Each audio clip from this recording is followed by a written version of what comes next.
ఇక చూసారా అయితే అవి కట్ చేసుకునేవి కాదు, ఎందుకంటే ఇదిగో ఇలా ఉంది చూసారా, ఇవి పండవు కాబట్టి వీటిని కోయకూడదు. సో నా చేతులు చూడండి కోసి అలా ఈడైతే కాయలు కోసి చూడండి ఎలా ఉన్నాయో.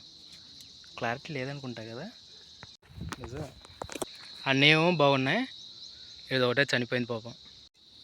పోతే మామిడికాయల్లో కూడా కొన్ని వెరైటీస్ ఉంటాయి. ఇది వచ్చి రసాలు అన్నమాట, బాగుంటాయి, తినడానికి బాగుంటాయి. అయితే ఇవి పండుకాయలు కాదు, పచ్చికాయలే ఇవి. కొంచెం పండితే మటుకు తినొచ్చు. సో ఈ చెట్టు అయితే మటుకు అంటి మామిడి అనమాట. అంటే మన నెల్లూరులో అంటారు అంటి మామిడి అని, పక్కనైతే మటుకు నాకు తెలియదు. చూసారా కాయలు అయితే ఇలా ఉంటాయి. ఎక్కువగా వీటిని తినడానికి ఇష్టపడరు మన వాళ్ళు అయితే.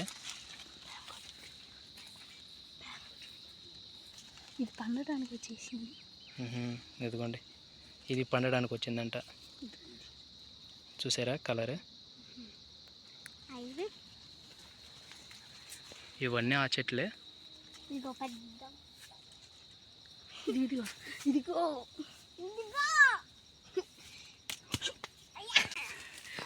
ఈడు చిన్నోడైనా కానీ ఈడు బాగా ఎక్కువ తెలుసు అనమాట. ఏ కాయి ఏ టైంలో పండుద్దో ఈడు బాగా చెప్తా ఉంటాడు నాకు. అయితే దానికోసం వీనే తీసుకొచ్చా. అంటే అన్నీ ఒకేసారి పండు కోసామనుకోండి, 1-2 రోజులు పండిపోతే, ఒకవేళ తినకపోతే వేస్ట్ అయిపోతుంది. కాబట్టి ఇలాంటివి కానీ కోసామనుకో,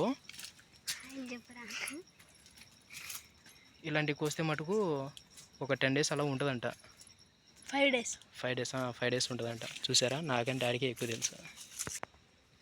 కాయలే రాలేదు కానీ ఏం కాదులే, అన్ని కాయలు రాలేదన్నవా అటు జోక్ చేస్తున్నాడు.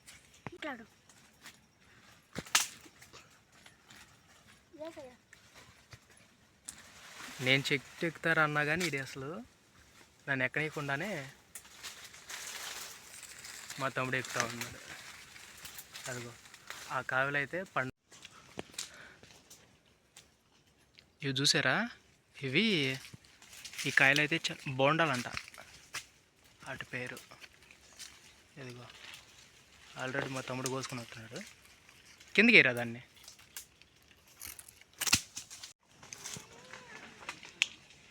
ఇది మా అల్లుడు. రే ఇంకొచ్చేరా సరిపోతాయిలే. ఓవరాల్గా కొన్నే కోసాంలే, ఇంకా అక్కడ ఇంకో కొన్ని ఉన్నాయి. అయితే ఇవి చూసారా, ఇవన్నీ 5 days కల్లా వచ్చేస్తాయి. చూడడానికి పచ్చిగా ఉన్న 5 days కల్లా పండిపోతాయి.